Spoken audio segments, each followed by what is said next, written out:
Ribut Tropika Senyar yang dikesan di perairan Selat Melaka berpotensi membawa hujan lebat, angin kencang dan laut bergelora di hampir seluruh semenanjung bermula hari ini sehingga Sabtu.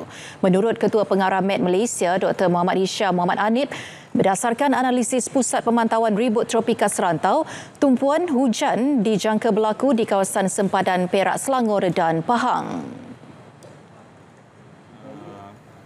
Sesi bersama media dan orang ramai, terutamanya publik kita lah.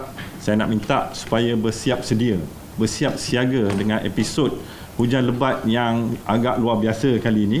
Kita tak pasti banyak mana yang akan datang, tapi berdasarkan kepada gambar radar kita tadi, ini adalah keadaan hujan yang sedang berlaku di perairan Selat Melaka yang akan memasuki ke negara kita dan seterusnya akan bergerak merentasi semenanjung menuju ke Laut Cina Selatan di sebelah timur.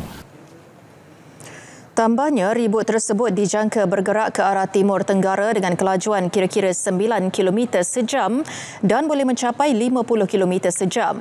Beliau berkata demikian dalam sidang media tergempar mengenai perkembangan terkini dan langkah pemantauan ribut Tropika Senyar di Petaling Jaya.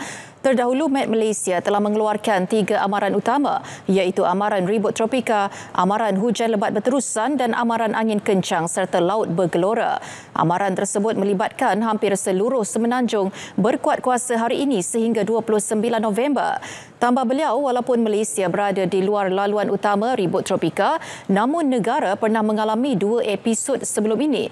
Ribut tropika Greg pada tahun 1996 dan ribut tropika Vemi pada tahun 2001.